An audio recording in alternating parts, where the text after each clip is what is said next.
ကျူမျိုးပြနိုင်ငံများ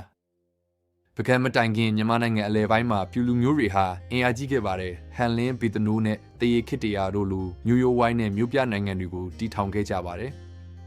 ယဉ်ကျေးမှုဗုဒ္ဓဘာသာထွန်းကားနေပြီးဖြစ်တယ်လို့ကိုပိုင်ပြူစာပေနဲ့တင်ကားပြတွေကိုအသုံးပြုခဲ့ကြပါတယ်စိုက်ပျိုးရေးဆယ်မြောက်စနစ်ကိုကောင်းမွန်စွာအသုံးပြုပြီးစိုက်ပျိုးရေးလုပ်ကိုင်ခဲ့ကြတဲ့လူမျိုးတွေဖြစ်ပါတယ်နှစ်မုံမျိုးပြနိုင်ငံများမြန်မာနိုင်ငံအောက်ပိုင်းမှာတော့မွန်လူမျိုးတွေကတထုံနဲ့ပဲခူးတို့ကိုတည်ထောင်ခဲ့ပါတယ်သာသနာတီဟုံနဲ့ဂုံသွယ်မှုရှိတာကြောင့်ထေရဝါဒဗုဒ္ဓဘာသာအမြင့်တွယ်နေတဲ့ဒေသတွေဖြစ်ပါတယ်ဂုံသွယ်ရေးပင်လယ်ရေကြောင်းဂုံသွယ်ရေးရဲ့ဗဟိုချက်မတွေဖြစ်ခဲ့ပါတယ်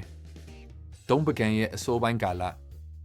ပကံဆိုတာအနော်ရထမင်းလက်ထက်ကြမှရုတ်တရက်ပေါ်လာတာမဟုတ်ပါဘူးစုပေါင်းနေထိုင်ခြင်းခရစ်တဂရစ်နဲ့ရာစုလောက်ကလေးကပြူမွန်နဲ့တခြားမျိုးနွယ်စုတွေရောနှောနေထိုင်ခဲ့ကြပြီးရွာငယ်ကိုးရွာကိုစုစည်းကမြို့ပြအဖြစ်စတင်တည်ထောင်ခဲ့တာပါ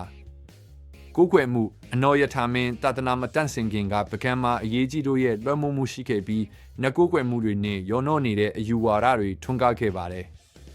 မှတ်ချက်ပကံခေတ်မတိုင်မီမြန်မာနိုင်ငံဟာတစုတစည်းတည်းရှိတဲ့အင်ပါယာကြီးမဟုတ်ပဲမိမိဒေတာမိမိမျိုးပြနဲ့မင်းမှုနေကြတဲ့ခေတ်ကာလဖြစ်ပါတယ်အနော်ရထမင်းကြီးလက်ထက်ကြမှသာဒီဒေတာအားလုံးကိုစုစည်းပြီးပထမမြန်မာနိုင်ငံတော်ကိုတည်ထောင်နိုင်ခဲ့တာပါ